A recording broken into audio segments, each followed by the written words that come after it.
नमस्कार, मी आकाश जाधव. शाहरुख खानचा रईस हा चित्रपट आपण बघितला असेल आणि बघितला नसेल तर मी त्यामधला एक डायलॉग तुम्हाला थोडंसं एडिट करून सांगतो. त्यामध्ये आपल्या ॲडव्हर्टिजमेंटच्या हिशोबाने एडिट करून सांगतो की कोणतीही जाहिरात छोटी किंवा मोठी नसते. तुमची तयारी जी आहे ती छोटी किंवा मोठी असू शकते. अर्थात आपण आज गव्हर्नमेंट ऑफ इंडियाच्या डिपार्टमेंट ऑफ ॲटॉमिक एनर्जीची जी ॲडव्हर्टिजमेंट आलेली आहे त्या ॲडव्हर्टिजमेंटबद्दल बोलणार आहोत, ज्यामध्ये 74 वेकन्सीज आहेत. 74. शक्यतो पहिल्यापासून जुन्या व्हिडिओमध्ये मी सांगत आलेलं आहे की ॲडव्हर्टिजमेंट एका जागेसाठी निघो की काही हजारो जागांसाठी निघो, ओव्हरऑल असणाऱ्या ॲप्लिकेशनची संख्या जी आहे ती त्याच प्रमाणात चालते. कारण की ह्युमन मेंटॅलिटी आणि सायकी अशाच पद्धतीने विचार करते की खूप ॲप्लिकेशन आहे तर मला संधी आहे आणि कमी ॲप्लिकेशन आहे तर कशाला अप्लाय करायचं. तर ओव्हरऑल त्याबद्दल निर्णय घेण्याच्या आधी ॲटलिस्ट आपण ॲडव्हर्टिजमेंट काय आहे ते PDF च्या माध्यमातून समजून घ्यात. आणि सगळ्यात महत्त्वाचा त्याचा दुसरा जो टप्पा आहे की ती कुणासाठी आहे, काय आहे, ओव्हरऑल ॲडव्हर्टिजमेंट ॲनालिसिस आपण सेकंड पार्टमध्ये करूयात. तर चला एक छोट्या व्हिडिओ आपण स्टार्ट करूयात, ज्यामध्ये ही ॲडव्हर्टिजमेंट आहे काय हे आपण बघूयात. बघा, सगळ्यात महत्त्वाची ही जी ॲड आहे ही ॲडव्हर्टिजमेंट गव्हर्नमेंट ऑफ इंडियाच्या डिपार्टमेंट ऑफ ॲटॉमिक एनर्जी याची directorate of purchase and stores याची ॲडव्हर्टिजमेंट आहेत. वेगवेगळे एकूण 4 पोस्ट आहेत. त्यापैकी ह्या एक्झामची ॲप्लिकेशनची लास्ट डेट जी आहे ती 27 डिसेंबर अशी आहे. ॲप्लिकेशन 28 नोव्हेंबरला चालू होणार आहेत. ॲप्लिकेशनमध्ये ज्या 4 वेगवेगळ्या पोस्ट आहेत त्यापैकी पहिली आहे स्टेनोग्राफर ग्रेड 3. ही ग्रुप बी नॉन गॅझेटेड. ठीक आहे, सेंट्रल गव्हर्नमेंटच्या पोस्ट असल्यामुळं ह्या सगळ्या ग्रुप बी आणि ग्रुप सीच्या पोस्ट आहेत. यामध्ये स्टेनोच्या असल्यामुळं 2 जागा आहेत. तर तुमची स्टेनोग्राफी आधी झाली असेल किंवा तुम्ही प्रॅक्टिसमध्ये असाल तर ओव्हरऑल तुम्ही ह्या पोस्टला अप्लाय करू शकता. पुढे ह्याबद्दल मी जास्त बोलणार नाही, कारण की विद्यार्थ्यांची जास्त एनी ग्रॅज्युएट हा फोकस जास्त असल्यामुळं आणि पाहणारा वर्ग सुद्धा तोच जास्त असल्यामुळं त्या राहिलेल्या 2 पोस्टबद्दल मी जास्त बोलेल. बघा, सेकंड सुद्धा स्टेनोची ग्रुप सीची नॉन गॅझेटेडवाली पुन्हा 4 जागांसाठीची पोस्ट आहे. ह्याबद्दलही आपण थोडंसं कमी आणि आपण थोडंसं जास्त वेळ देऊयात तिसऱ्या आणि चौथ्यामध्ये, ज्यामध्ये तिसऱ्यामध्ये एनी ग्रॅज्युएट अप्लाय करू शकतो. ही आहे बघा अप्पर डिव्हिजन क्लर्क. याचे एकूण 5 वेकन्सीज आहेत. त्यामध्ये SC 1, ST 1, OBC 2, अनरिझर्व्ड 1 असे टोटल 5 आहेत. जे EWS कॅटेगरीमध्ये येतात ते अशा वेळेस विचार करतात की EWSला जागा 0 आहेत तर मी EWS मधून अर्ज न करता ओपनमधून अर्ज करतो. अशांनी EWS जर ऑप्शन तिथे असेल तर EWS मधूनच अप्लाय करायचं, कारण की एनी होते ओपनच्या ह्या एका जागेसाठी कन्सिडर होतीलच. तर बघा, ह्याच्याबद्दल आपण बघूयात की ह्या अप्पर डिव्हिजन क्लर्कसाठी एनी ग्रॅज्युएट विथ 50% चालतो. त्यानंतर डिझायरेबल आहे हा खालचा पार्ट नसला तरी चालणारच आहे, कारण की नंतर स्किल टेस्टमध्ये तुम्हाला पार्ट येणार आहे. त्यामुळं एनी ग्रॅज्युएट विथ 50% चालेल. एज लिमिट जे आहे ते 18 ते 27 आहे. ॲज ऑन लास्ट डेट 27 डिसेंबरला पाहिजे. त्यानंतर लेवल 4 मधलं पे बँड आहे, जे मी टोटल 25,500 इथं दिसतं इनिशियल पे, तो ग्रॉसमध्ये 40,167 इतका जातो. त्यानंतर एक्झाम 2 टप्प्यामध्ये होईल. लेवल 1 मध्ये ऑब्जेक्टिव्ह आणि लेवल 2 मध्ये डिस्क्रिप्टिव्ह अशी एकानंतर एक लगेच जी आहे ती एक्झाम होणार आहे.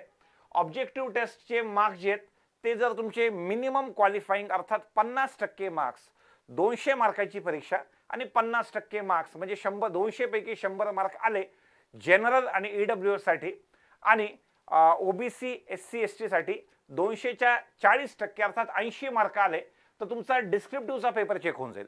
अन्यथा त्यापेक्षा कमी असेल तर डिस्क्रिप्टिव्हचा पेपर चेक होणार नाही. त्यामुळं ऑब्जेक्टिव्ह टेस्ट आहे त्यामध्ये मिनिमम क्वालिफाईंग केलं तर जी डिस्क्रिप्टिव्ह टेस्ट आहे त्यावर तुमचं फायनल सिलेक्शन आहे. कारण की त्यात लिहिलं बघा तिने एम्पॅनलमेंट क्रायटेरिया लिहिला आहे. Marks obtained in level 2 test only, त्यावरच डिपेंडंट आहे. लेवल 1 ची जी टेस्ट आहे ऑब्जेक्टिव्ह ती फक्त क्वालिफाईंग नेचरची आहे. ती पास केल्यानंतर तुमचं फायनल सिलेक्शन हे डिस्क्रिप्टिव्ह एक्झामवर होणार आहे. ॲक्च्युअल दोघांचा सिलेबस काय हा जो पार्ट आहे आपण पुढे बघूयात. आता अशीच अजून एक पोस्ट आहे ज्युनियर परचेस असिस्टंट किंवा ज्युनियर स्टोअर कीपर. ही group C non gazetted post आहे. एकूण 63 वेकन्सीज आहेत, ज्यामध्ये SC 9, ST 4, OBC 17, अनरिझर्व्ड 27 आणि EWS 6. यासाठी क्रायटेरिया आहे का, यामध्ये ग्रॅज्युएट इन सायन्स विथ 60%, किंवा कॉमर्स विथ 60% किंवा diploma in mechanical electrical electronics computer with 60% marks from government recognise universities असं लिहिलेलं आहे. आता याचा पहिला अर्थ सगळ्यात महत्वाचा, इंजिनियर विचारतील माझं 12वी आणि मग इंजिनिअरिंग झालेलं आहे, डिप्लोमा नव्हता. सेंटरची कोणतीही ऍड असेल, सेंट्रल गव्हर्नमेंटची कोणती ऍड असेल, त्यासाठी डिप्लोमा दिला असेल आणि तुमची डायरेक्ट डिग्री झालेली असेल तरी सुद्धा चालतं. वरची लेवल चालते, जी की स्टेट गव्हर्नमेंटमध्ये चालत नाही. ऍडव्हर्टिजमेंट सेंट्रल गव्हर्नमेंटची असल्यामुळं माझा अंदाज आहे की तुमचं डिप्लोमा जरी लिहिला असेल आणि तुमचा डिप्लोमा न होता त्या स्पेसिफिक स्ट्रीममध्ये डिग्री झाली असेल तर तुम्हाला अर्ज करता येईल. कारण की एनीहाऊ इंजिनिअरिंगचा पार्ट हा सायन्समध्ये जातोच. त्यानंतर ॲग्रिकल्चर ग्रॅज्युएट, त्यामुळं ज्यांचं डिप्लोमा झाला नसेल, मेकॅनिकल इलेक्ट्रिकल इलेक्ट्रॉनिक्स कम्प्युटर याच्यामध्ये डिप्लोमा झाला नसेल पण डिग्री असेल त्यांनी अप्लाय करून टाका. दुसरा मुद्दा राहतो ॲग्रिकल्चरचा. आता आपण ॲग्रिकल्चर किंवा BSc ॲग्री म्हणतो किंवा बॅचलर ऑफ सायन्स BSc ॲग्रीचं आहे, तर तो वाला पार्ट जो आहे तो ग्रॅज्युएट इन सायन्समध्ये पडतो. कारण की एनीहाऊ तुमचं ॲग्रिकल्चरल सायन्स आहे तर तुम्ही ह्या पोस्टला इलिजिबल आहात. तर तुमचं ग्रॅज्युएशन जर इंजिनिअरिंग असेल तरी इलिजिबल आहात, तुमचं ग्रॅज्युएशन ॲग्रिकल्चर असेल तरी सुद्धा तुम्ही या पोस्टला इलिजिबल आहात, असं ओव्हरऑल माझं मत आहे. पुढे बघा, एज लिमिट 18 ते 27 आहे. 27 डिसेंबरलाच लेवल 4 नुसार तुमचं 25,000 इनिशियल पे अर्थात 40,000च्या आसपास तुमचं ग्रॉस पॅकेज त्यामध्ये आहे. पुन्हा ह्यामध्ये सुद्धा ऑब्जेक्टिव्ह आणि डिस्क्रिप्टिव्ह सेम आहे. ऑब्जेक्टिव्ह क्वालिफाईंग आहे, जो की 50% त्याच्यामध्ये मिनिमम मार्क्स तुम्हाला मिळाले पाहिजेत आणि OBC SC ST साठी 40%. त्यानंतर तेवढे मिळाले की तुमचा पेपर 2चा पार्ट चेक होणार. तर अशा पद्धतीने दिलेला आहे. ठीक आहे. आता यातला जो महत्वाचा पार्ट आहे आपण तो बघूयात. एज लिमिट 18 ते 27 ही त्या डेटलाच अर्थात 27 डिसेंबरला चेक होणार आहे. महत्वाचा पार्ट मी त्यामध्ये बोल्ड केलेला आहे म्हणजे तुम्हाला समजायला सोपं जाईल. आपण पेपर पॅटर्न बघूयात. पेपर पॅटर्न पहिला जो आहे तो ऑब्जेक्टिव्ह पेपर असेल कम्प्लिटली, ज्याच्यामध्ये general English, general knowledge, general intelligence and reasoning आणि क्वांटिटेटिव्ह ॲप्टिट्यूडचा अरिथमेटिकचा पार्ट हा जो आहे फक्त अरिथमेटिकचा पार्ट, ॲडव्हान्सचा नाही. 200 क्वेश्चन जे आहेत, 2 तासाची तुमची एक्झाम असेल. जर विथ स्क्राईब किंवा डिसेबिलिटी असेल तर डिसेबिलिटीसाठी 2 तास 40 मिनिट ह्या पद्धतीने दिलेला आहे. एका तासामागे 20 मिनिट जास्त. ओव्हरऑल हा वाला पार्ट रिटर्न टेस्टचा असणार आहे. आपण ज्या 2 पोस्टबद्दल पाहतोय त्यापैकी अप्पर डिव्हिजन क्लर्कचा पार्ट हा असणार आहे. अप्पर डिव्हिजन क्लर्कचा पार्ट हा असणार आहे.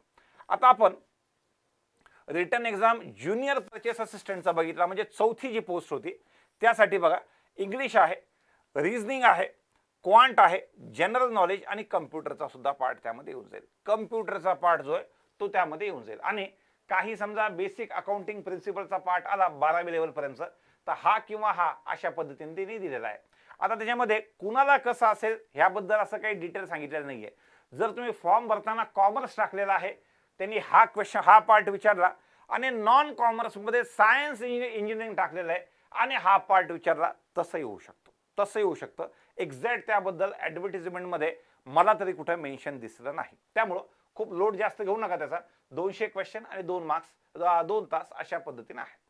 आणि ह्या पहिल्या टेस्टमध्ये 200 पैकी तुमचं जे मिनिमम पासिंग जर तुम्हाला आलं तर लगेचच्या लगेच तुमचा दुसरा जो टप्पा आहे रिटर्न टेस्टचा, तो रिटर्न एक्झामिनेशन जी डिस्क्रिप्टिव्ह आहे ती इंग्लिश लँग्वेजची 100 मार्कावर 100 मार्काची 3 तासाची एक्झाम आहे.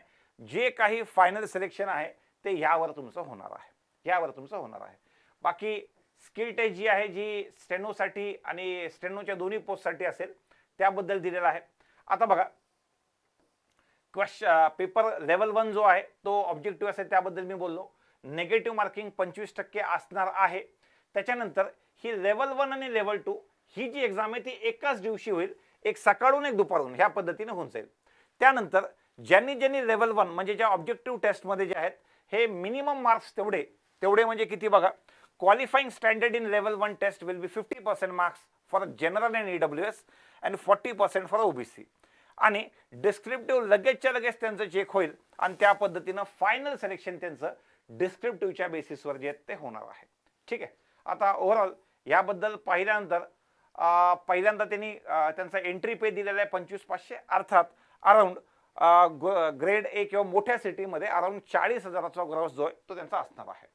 पुढे बॉन्ड जो असेल बघा, the selected candidates will have to execute a bond to complete the training and to serve directorate of purchase and store if offered appointment after the training. त्यांनी दिलेलं आहे for a period of 3 years after absorption.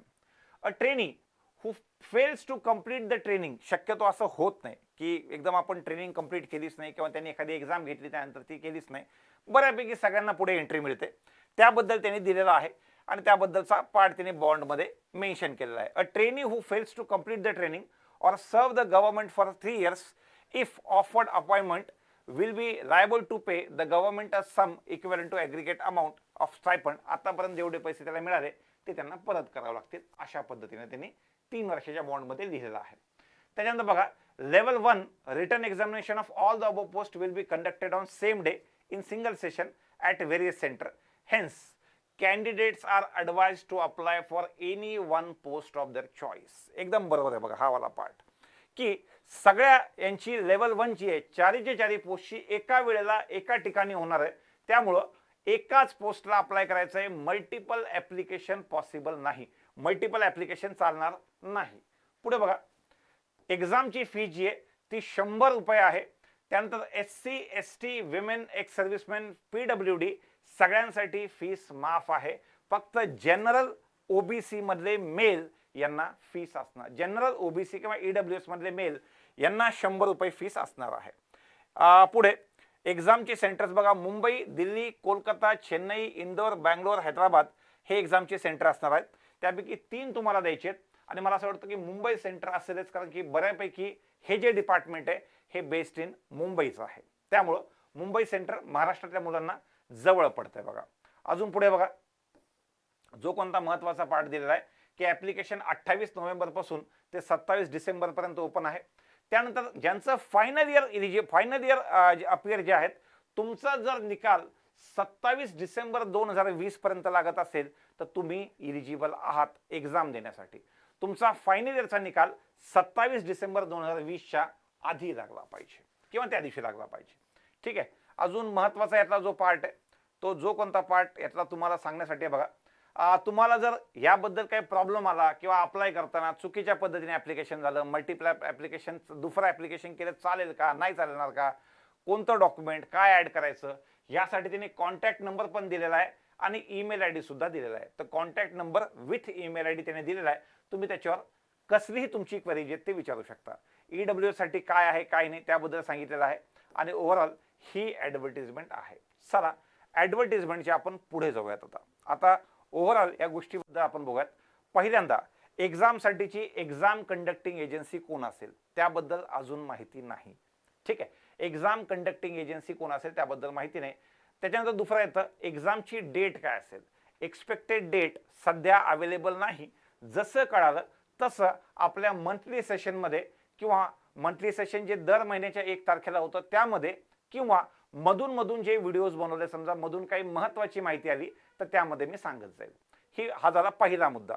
दुसरा आहे मागच्या जुन्या एक्झामचा cut off. अशा add खूप frequently येत नसतात, त्यामुळं अशा एक्झामचा कट ऑफ माहिती नाही. म्हणजे डिस्क्रिप्टिव्हचा म्हणतोय मी. याचा तुमच्या रिटन एक्झामचं तसाही 100 200च्या 50% आणि 200च्या 40% आहे.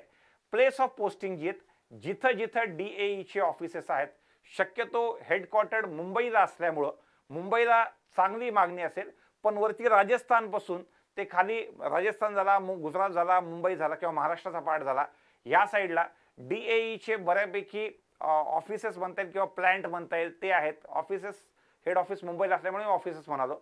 तर हा वाला पार्ट असल्यामुळं इकडं जो इकडचा किनारपट्टा आहे या साईडला किंवा तुम्ही DAEचे ऑफिसेस कुठे कुठे आहेत हे एकदा गुगल करून बघू शकता, त्यानुसार तुम्हाला बऱ्यापैकी कळेल. प्रमोशन हायरार्की जशी एखाद्या सेंट्रल गव्हर्नमेंटच्या जॉबची असते, कारण की हा सेंट्रल गव्हर्नमेंटचा जॉब आहे, लेवल 4ला तुमची जॉईनिंग होणार आहे, बिलकुल त्या पद्धतीने असेल. मल्टिपल फॉर्म किंवा मल्टिपल पोस्ट जे आहेत त्या तुम्हाला अप्लाय करता येणार नाहीत. मल्टिपल पोस्ट नाही, एकाच पोस्टला अप्लाय करता येणार. एक्झाम पॅटर्न टिपिकल बँकिंग पद्धतीने असेल का SSC, तर एक्झाम पॅटर्न जो आहे तो SSCच्या पद्धतीने असेल. सायन्स आणि कॉमर्स ग्रॅज्युएटने अप्लाय करताना तुम्ही जो ज्युनियर स्टोअर कीपरचा जॉब आहे तिकडे अप्लाय करावा असं मला वाटतं. इंजिनियर्सने सुद्धा जे इंजिनियर्सने दिलेले आहेत, डिप्लोमा दिलेला आहे पण डिग्री असतील, तुम्हाला अप्लाय करायचं असेल तर जी 4थी पोस्ट आहे ज्यामध्ये जागा जास्त आहेत तिथं अप्लाय करा. त्यानंतर इंजिनिअरिंग आणि ॲग्रीवाल्यांना पण सांगितलं की तिथं अप्लाय करा. ॲग्रिकल्चरवाल्यांनी अंडर सायन्सच्या हेडमधून अप्लाय केलं पाहिजे. तो ओव्हरऑल हे जे महत्त्वाचे मुद्दे आहेत, एवढा पार्ट मला ॲडव्हर्टिजमेंट संबंधित डिस्कस करायचा होता. राहतो मुद्दा की ॲक्च्युअलमध्ये आम्ही अर्ज केला पाहिजे का. पहिल्यांदा जर तुम्ही मुंबईचे असाल किंवा मुंबईला तुमच्या जिल्ह्यापासून कनेक्टिव्हिटी सोपी असेल, कमी खर्चिक असेल किंवा तिथे कोणी मित्र राहत असेल जिथे जाऊन एक्झाम आपल्याला द्यायची आणि पुन्हा परत यायचं आहे, अशी सोय शक्यतो मला असं वाटतं बहुतेकांची मुंबईला असते. मे बी ह्या कोरोनाच्या काळामध्ये पुढे मागे होईल, पण ओव्हरऑल अशा पद्धतीने बऱ्यापैकी जॉब जे आहेत हे मुंबई महाराष्ट्रामध्ये ह्यापैकी अवेलेबल असल्याने मला असं वाटतं की तुम्ही लोकांनी त्याचा जो फायदा घेतला पाहिजे. कारण की ही DAEची जी पोस्ट आहे ही मुंबईच्या साईडला किंवा ह्यावाल्या बाजूला असल्यामुळं शक्यतो नॉर्थमधून मुलांचा इंटरेस्ट या ॲडव्हर्टिजमेंटमध्ये कमी असेल. त्यामुळं म्हणजे मी तुम्हाला असलेल्या पॉसिबिलिटी सांगतोय, नॉर्थमधल्या मुलांचा इंटरेस्ट कमी असेल किंवा ॲप्लिकेशनची फीस एवढी जास्त नाही. मला असं वाटतंय फीस 500, 700, 900 असली असती तर मी तुम्हाला सांगितलं असतं 10 वेळेस विचार करा. त्यातल्या त्यात फीस कमी आहे किंवा SC ST फिमेलसाठी फीस नाही, तर माझं असं म्हणणं आहे की सध्या अप्लाय करा. सोबत जोडून कोणकोणत्या एक्झाम येतात, एक्झाम कधी होते, केव्हा होते, अजून बाकी आपल्यासोबत काय काय काम आहे किंवा कोणकोणत्या एक्झाम चालू आहे, ह्या सगळ्या गोष्टींवर ह्या सगळ्या ओव्हरऑल पॉईंट्सवर तुम्ही एक्झाम द्यायला जायचं किंवा नाही हे डिपेंड असतील. सोबत बँकिंगच्या एक्झामचा बऱ्यापैकी ह्या वर्षीचं कॅलेंडर जे आहेत हे मिड फेब किंवा फेब्रुवारी एंडपर्यंत IBPS क्लरिकलचे एक्झाम सहित संपेल. समजा ही एक्झाम त्याच्यानंतर लागली, मार्चमध्ये लागली, एप्रिलमध्ये आली ही एक्झाम, तर त्यावेळेला ॲक्च्युअलमध्ये अभ्यासामध्ये विद्यार्थ्यांना एक्झाम समोर नसेल तर तेवढा इंटरेस्ट नसतो, पण अशा काही एक्झाम जर समोर असतील तर निश्चित तुम्ही लोक त्यामध्ये इंटरेस्ट दाखवू शकतात. अजून त्यामध्ये डिस्क्रिप्टिव्हचा जो पार्ट आहे हा आपलं त्यातल्या त्यात मराठी मुलं जे आहेत हे असं विचार करतात की जर फायनल सिलेक्शन त्यावर असेल तर ते मी इंग्लिश मिडियमचा असला असतो चांगलं झालं असतं. हा न्यूनगंड सोडा. मधल्या काळात ज्यावेळेस तुमच्या सध्या बँकिंग किंवा SSCची तयारी करत असताना तुम्ही एक्झामच्या महिनाभर आधी थोडं लिहायला स्टार्ट केलं, थोडं आपल्या हिशोबाने लिहायला स्टार्ट केलं. पहिल्यांदा tell me about your self, स्वतःबद्दल लिहिलं. असे काही एक क्वेश्चन केले की हळूहळू ती आपली जी लिहिण्याची क्वालिटी आहे ती दिवसेंदिवस वाढत जाते. तर फक्त तसा काही पार्ट आहे म्हणून मी अर्ज करणार नाही. माझं असं म्हणणं आहे की हा वाला पार्ट थोडा साईडला सोडण्याची वेळ महाराष्ट्राच्या विद्यार्थ्यांसाठी आहे. तर ओव्हरऑल अप्लाय करून ठेवा. एक्झाम कधी होते, बाजूला कोणकोणत्या एक्झामचा लोड आहे हे पाहून तुम्हाला ठरवता येईल. बाकी एक्झामची आपली प्रिपरेशन बिलकुल ह्याच पद्धतीने चालू ठेवा. खूप खूप धन्यवाद.